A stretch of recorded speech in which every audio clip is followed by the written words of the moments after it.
Lantas siapkah Enji memenuhi panggilan tersebut? Pemirsa, ini dia liputannya.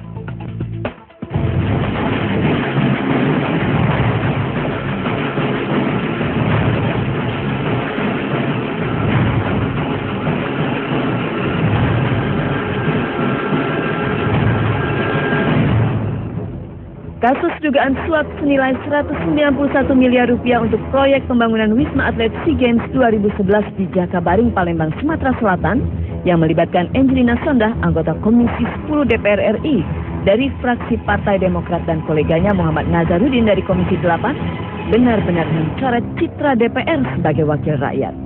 Karenanya menurut rencana, Badan Kehormatan DPR akan memanggil Nazarudin dan Enji untuk dimintai keterangan terkait dugaan korupsi yang menyeret nama mereka.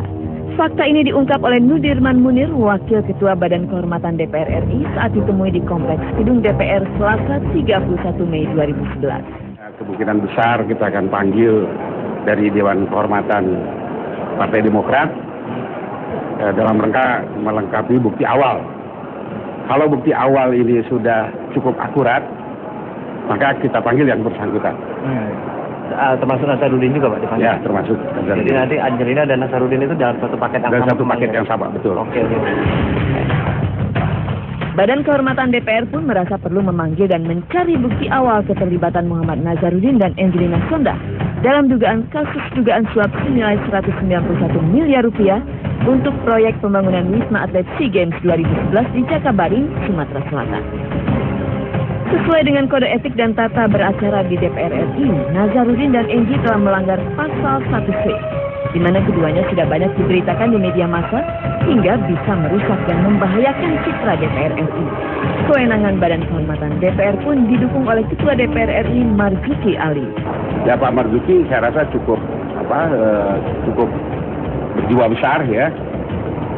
Pak Marzuki ya bilang kalau memang itu ada bukti-bukti silakan, mereka silakan jalan.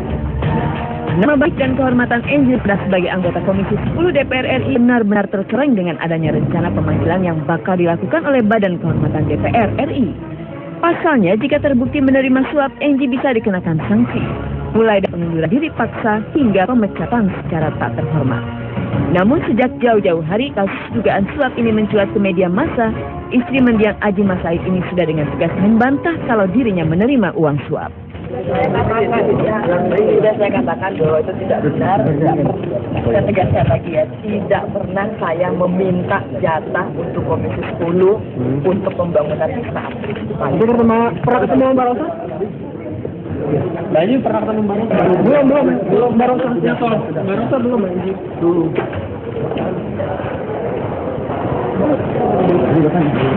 Sudah tadi makanya dengarkan jelas. Ada pertemuan sudah dijelaskan Pak Prof juga mengenai itu. Ini Mbak Rosa nggak Mbak? Bagi kenal. Mbak Enji.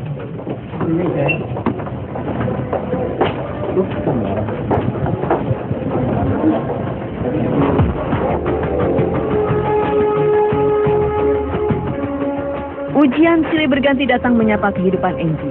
Usai kehilangan suami tercintanya, ia pun nyaris kehilangan muka akibat tersandung kasus dugaan suap.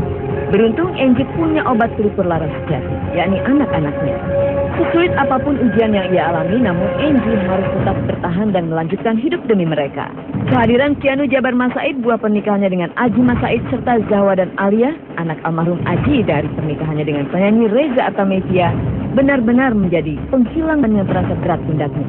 Terbukti seusai mengeluarkan bantahan terkait dugaan suap senilai 191 miliar rupiah untuk proyek pembangunan Atlet Jakabaring Palembang, Enji pun menikmati kebersamaannya bareng Zahwa dan Kianu yang terekam kamera GoSpot pada 17 Mei lalu. Kala itu Enji, Zahwa dan Kianu melakukan beberapa kegiatan bersama, mulai dari menemani Zahwa melakukan perawat kecantikan di sebuah salon, sampai menemani Kianu bermain kereta dan menyambut sebuah barbershop, Kianu dan makan malam di sebuah restoran Jepang.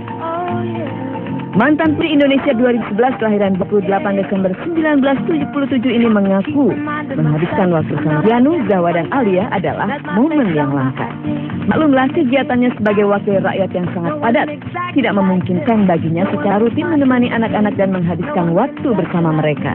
Memang ini merupakan satu memang harus disempatkan karena untuk membangun bonding antara Sahwa, Janub. Nah, Kak Buaya sebenarnya tidak hanya pasti ingat juga restorasi, terus juga relieving gitu, supaya benar-benar di recharge lah baterainya, supaya kan besok bisa kerja lagi.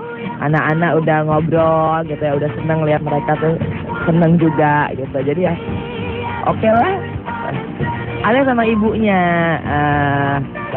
nanti mau ada acara katanya.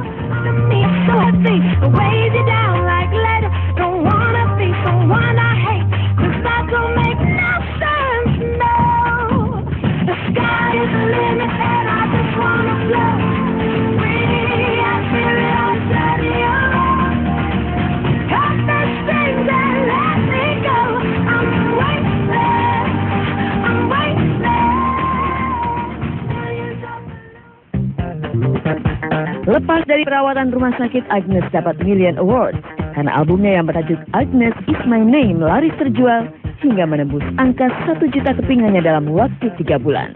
Saksikan hanya di Gospot.